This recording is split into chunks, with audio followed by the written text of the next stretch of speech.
Tara guys, samahan nyo ako gumawa ng cupcake at bouquet. What's up mga the one? For today's video, gagawa tayo ng cupcake. So malapit na nga guys ang Valentine's. At kung di nyo alam, ang Valentine's ay para sa araw ng mga puso. Kaya kung wala kang jowa, huwag ka nang lumabas. Charot! Syempre yun guys, gagawa tayo ng cupcake for today's video. So guys, pinakita ko ng mga ingredient na ginamit ko sa ating paggawa sa cupcake. Kayo na guys ang humusga kung ano ang gusto nyo at ayaw nyo ilagay sa cupcake nyo. Pero sa akin guys, ito yung mga napag-desisyonan ko na ilalagay ko doon. Kaya guys, mag-umpisa tayo guys sa pagsala ng mga dry ingredient. At sa mga moment na to guys, sinuruan natin si mama ng tamang pag-measurement. Kasi guys, sa ating mga BP student ay may tamang process tayong sinusunod. So guys, dito guys, sinuruan ko na si mama. And after nun, sinunod na namin yung iba pang ingredient at minekos-mekos na namin yan. So bahala na kayo guys kung anong gusto nyong gawin. Basta dito guys, ito yung ginagawa namin this time at nag-i-enjoy kami nito. So na yan, habang nag-enjoy kami, may saling pusang bata dito na nakikisali sa ginagawa namin ni mama.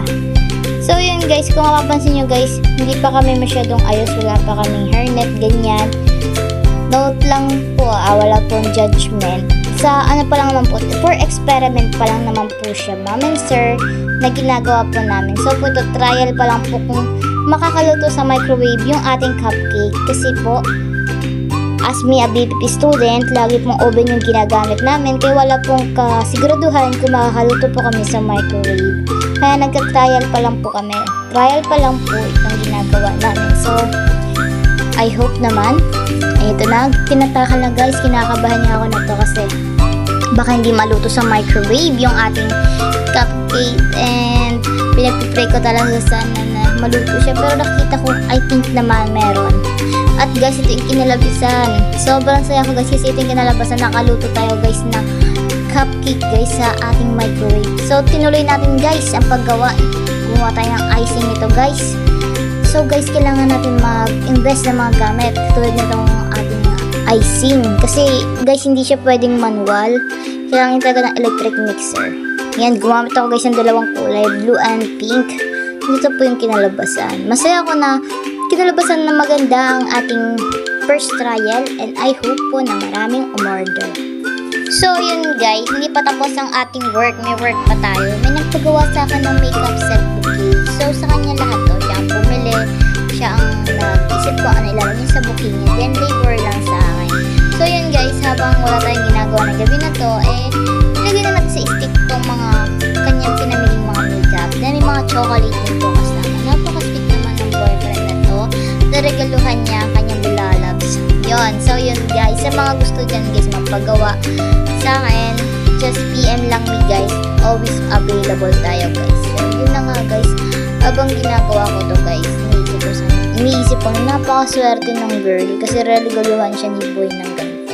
Isipin nyo guys, biyang guys na may magregalo ng ganito guys, yung mag-e-effort talagang magpagawa or effort niya talaga kung ano ang gusto ng girl, diba?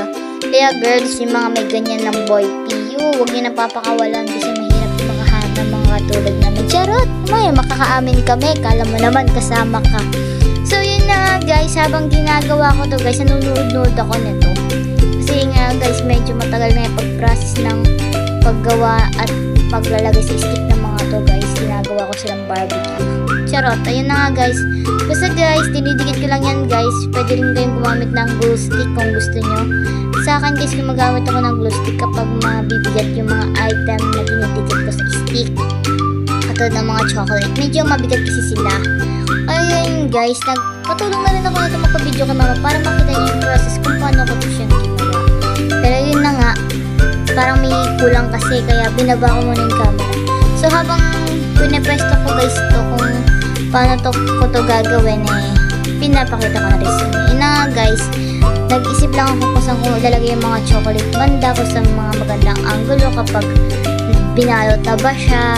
Then sinamahan ko din doon ng konting effort and love. Guys medyo mabilis lang siya tingnan guys, pero grabe nakakapawis to. Kasi sobrang hirap talaga. Ang hirap niyang i-handle. Ayun. or ganyan. Buti na lang taga guys, maganda yung kinalabasan ng aming ginawa. At yun na nga guys, fast forward, umaga na pala na to guys. Then, pagkita ko sa labas ay, nakita ko may ginagawa sila mama. Pag tingin ko doon, nagbebenta pa sila ng mga baboy. So yun na nga guys, mababawasan pa rin mga alaga namin baboy. Pero sadly, pero ganun talaga ang life. Inalagaan naman to para kumita. Ayan na nga guys, ganito siya i-process kung paano siya titimbangin. Ayan na, ganyan talaga guys. So then, after nun guys, sinakay nila ito sa Rusco at dadala nito sa location kung saan sila pupunta. Ang ganap natin for today's mini vlog. At kung hindi ka pa sa akin nakasubscribe, please subscribe and click the notification bell for updated ka sa mga ginagawang video. Take note guys for ACAD purposes lang po guys. Yun lang po, bye bye!